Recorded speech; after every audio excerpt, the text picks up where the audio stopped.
So before we get started, do hit this button to subscribe and click this bell to be notified of new content, and do share the video if you found it helpful. Thanks. So hello everybody, welcome to this Facebook Live. Do let me know you can see me, let me know you can hear me, pop a message in the chat, maybe say where you are in the world.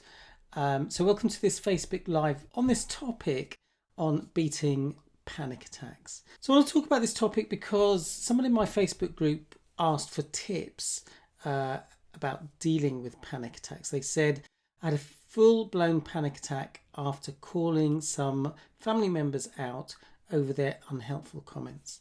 And this person said, I was feeling rather shattered, sad, resentful, confused as a result of the panic attack.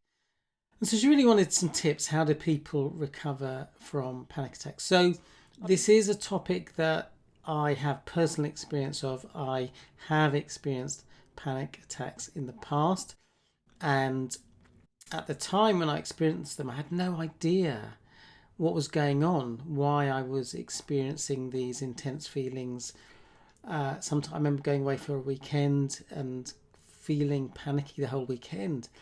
And it's only years later when I trained first as a counsellor, but then trained as a hypnotherapist, that I learned strategies and really learned about how to understand panic attacks and how you might help someone who's experiencing them. So I'm going to share some ideas that I actually teach people in my training. I've also had clients who have experienced panic attacks. I had one client called Sue who didn't leave the house for 18 months. She had agoraphobia and she also experienced ME/CFS, but she was really limited because of the extreme anxiety that she was experiencing. And actually, you might not guess where this photograph is, but it's actually the Blue Mountains in Australia. I sent her a message a few years after I trained her, and she said, I can't deal with that at the moment because I'm away. And she sent me those two photographs, as you can see, in Sydney. So that's pretty impressive for someone who at one point wasn't leaving the house. So we really need to understand how we generate panic attacks.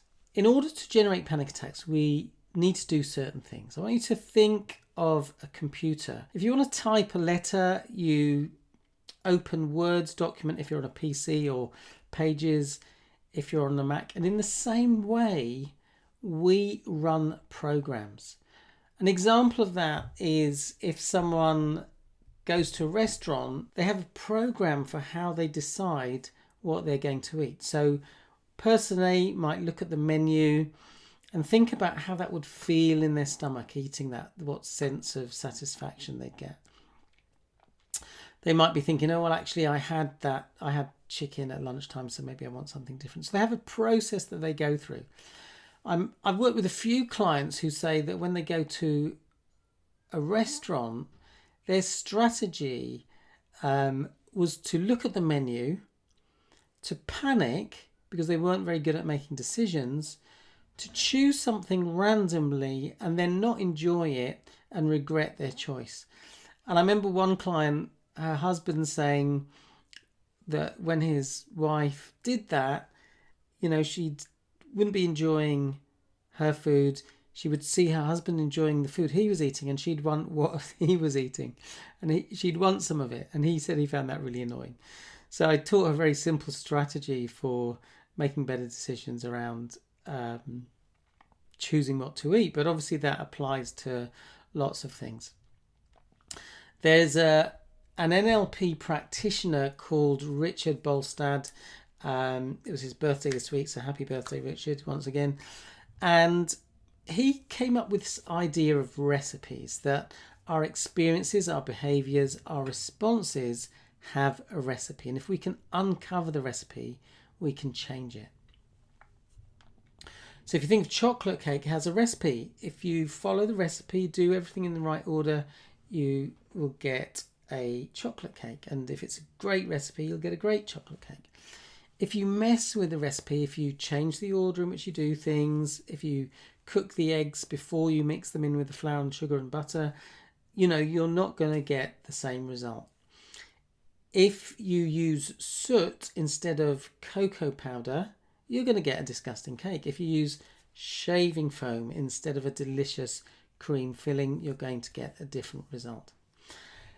Why is this relevant? Well, our unhelpful responses have a recipe. Okay?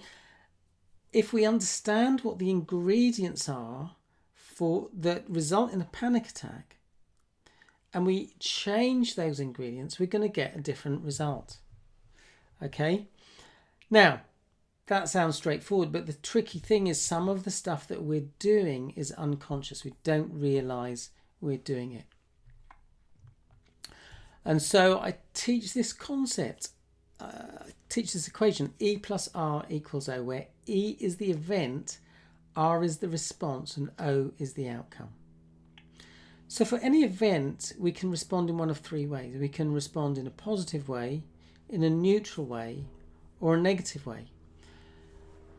So, for example, one person who confronts someone about their behaviour may end up feeling good because they feel like they've stood up for themselves and it boosts their self-esteem.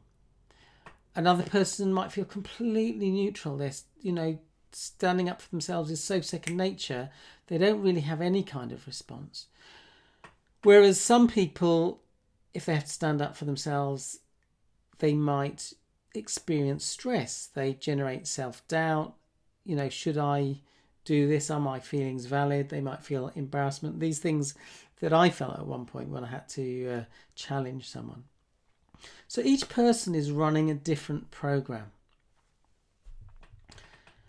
So if we consider, there's this idea that we've got three brains. There's the head brain, the heart brain, the gut brain. We're not going to have a big conversation about that, but the simple principle is that whatever the event is, we're going to process that way we're going to process that event on a head level, on a heart level, on an emotional level. And the meaning we give to that experience is going to influence the emotions and the feelings that we generate. I have talked about in another video about the difference between emotions and feelings. So do have a look on my YouTube channel and my Facebook channel, and you'll find that video. So I remember one client who experienced panic attacks said to me, okay, it sounds like you're saying that I have a thought or I have a response to something and then I get a feeling, but that doesn't make sense to me because sometimes these feelings come from nowhere. Any ideas? How would you explain that to someone? Why these feelings seem to come from nowhere? An example is this person who experienced panic attacks said that when she left the house, those feelings would come in an instant. How would you explain that? I'm not seeing any messages in the chat. I'm just going to check the chat is working. I can see a few people are watching, so do feel free to comment. How would you explain to someone why those feelings happen in a nanosecond? I know there's at least a couple of people who know the answer to this who are on the call. What's your thoughts about that? Because that's what this person was saying. They literally leave the house and they feel a sense of panic in a nanosecond. And certainly that's something I have experienced in the past. And I'll talk a bit about a client who had a phobia about giving presentations. She thought of giving a presentation she would generate panic. And she changed that very quickly when she knew how to. So, I haven't seen any answers, so I'll give you the answer. The answer is neuroplasticity. The principle is whatever we practice, we get good at.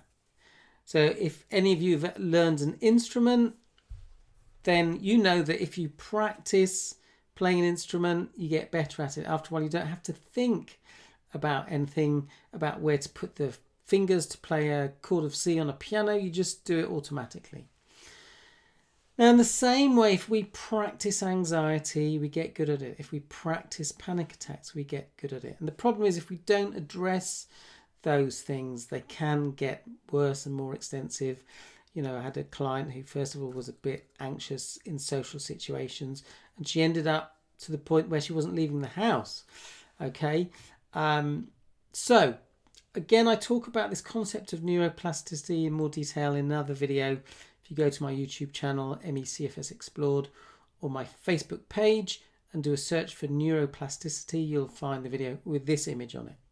Okay, so we need to uncover the recipe. So I mentioned this client who is a solicitor who experienced panic attacks when she thought about giving presentations. So we explored what the recipe is. I asked her to identify what it is she was saying to herself, and she said, I've got no idea. I don't think I am saying anything to myself, because it had become automatic. But I asked her a few questions and she started to identify what it was she was saying to herself at an unconscious level. And by understanding the ingredients, she was able to change the ingredients. So within 2 minutes, she said her confidence level had gone from a 2 out of 10 to a 6 out of 10. We did a bit more work, and she said, I'm actually now an 8 out of 10. And I spoke to her a month later, and she said, I'm a 9 out of 10 for confidence in giving presentations. And this happened by just uncovering the recipe for that unhelpful behavior. So as I've said earlier, one person's ingredients might be different to another. The example I gave was choosing something to eat. Someone's recipe for doing that might be different to another person. So I'm going to share just kind of one piece of the jigsaw that I teach people when I train them. So consider this graph, if you like. Imagine someone starts generating feelings of anxiety and they get to point A. Now, if at point A they say to themselves, oh no, I'm feeling anxious, then those feelings are going to escalate. And now they get to point B and they say, oh no, my heart's beating, my palm is sweating, I'm feeling even more anxious. And now they're going to get to point C, and if they keep doing that, they're going to get to point D and experience a fully blown panic attack. Now, the brain can't think two things at once. So when I was working with this client with social phobia, one of the things I got her to do, and you can do this right now, is look around the room for a tiger. Can you see a tiger? And if the answer is no, then we need to understand that we're activating the fight-flight response, but it is a mistake because we're only supposed to activate that response in situations where we are in real danger. And so by doing this exercise, she realized, actually, I'm not in danger. Maybe this situation is a bit unfamiliar, and my habitual response has been to just generate those feelings of panic. But actually, I do know how to calm my physiology. I do know how to process my experience, make sense of what's going on, to identify the unhelpful and faulty thinking, and therefore change my thinking. So let's just briefly talk about what action we can take. I did do a Facebook Live last week where I talked about some techniques to help people deal with trauma. And one of the simple techniques that I taught, which one of the people watching really liked, was kind of self-soothing technique where you just stroke your arms. Okay? If you are in my Facebook group, I teach or you can actually download a very simple technique called the Timeout Technique, which is a way of calming your mind and body. But my sense is that if we're still running that program, then we need to identify the program and identify the unhelpful, faulty beliefs and change them. So one way of processing what's going on is journaling. Okay, that can be a really powerful tool. It can help us. There is research that shows it can help us process our experience. We can uncover the things that we're saying to ourselves, the beliefs that we are holding that mean that we generate those feelings. If we understand our human needs, which are to feel safe, to feel loved, to be authentic, and to have autonomy, then we can consider what human need is being threatened in this situation. So if I confront someone, am I fearful that they might reject me? Okay, that's a kind of primal fear that we have, that dates back to our ancestors. Because if you got ostracized from the tribe, if you were an outcast, it was going to be very hard to survive. So we need to kind of make sense of what are the cognitive, heart-based and emotional responses that are being activated in this situation. So I'll give you a few questions to consider. Okay, the first is if I do challenge someone, am I comfortable with my point of view? Do I value my thoughts and feelings, or do I doubt them? Do I worry what other people think? What importance do I place on what I think versus what other people think? If they see things differently to me, how do I respond to that? Do I make them right and me wrong? Or am I right and they're wrong? Or is it that we are just different? Consider that some people do not care what other people think. That's not always a good thing, but there are certainly situations where it is useful. So consider those steps. If you've got any questions, if you've got any comments, do pop them in the chat. If you'd like to know more about the Building Resilience training, put the word video and I'll send you a link to a short video where you can find out a bit more about the training. And if you want to have a free chat after that, you're most welcome to do so. So if haven't got any questions or comments, we could finish with a short relaxation. If you'd like that, do just put a comment in the chat and we'll finish with a very brief relaxation. Rihanna's saying yes, please. All right. So what I'd like you to do is I'd like you to close your eyes. Obviously, only close your eyes if it's safe to do so. What I'd like you to do is just to make sure that you're in a comfortable position. You may want to uncross your feet, but just make sure your hands, your feet and your legs and your arms are in a comfortable position. And you can adjust your posture whenever you choose to ensure that you remain comfortable. And feel free to do whatever exercise you choose that helps you feel relaxed. But I'll just walk you through the Timeout Relaxation Technique. You can get a copy of this audio in my Facebook group. And what I'd like you to do is just put your hands on your lap or by your sides. And I'd like you just to focus on one of your hands. Just choose one of your hands. And now I'd like you to focus on the little finger on that hand. And what you're going to do is as you breathe in, you're going to say a word to yourself. Not yet, but you can choose a word. It could be any word at all. Peace, calm, love, trust. And as you breathe out, you can say a different word. Might be one of those words, peace, calm, love, trust, or it might be a different word. And then you go to your next finger and you'll do the same thing. And then the next finger, and then the thumb. And when you get to your thumb, you just go back to your little finger. If you lose your place, you can choose a finger and carry on. If you catch yourself thinking about something, you can just imagine popping that thought on a cloud and letting it float off. So I'd like you to clock what number you are for calm and relaxed right now on a scale of 0 to 10, with 0 being not very calm and relaxed and 10 being extremely calm and relaxed. And let's just do this exercise for a couple of minutes, starting from now.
Okay, so that's 2 minutes. So feel free to put what score you are now for calm and relaxed, with 10 being extremely calm and relaxed.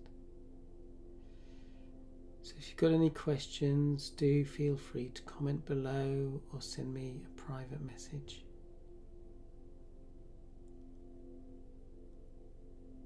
So thanks for watching. Wishing you great health. Bye for now.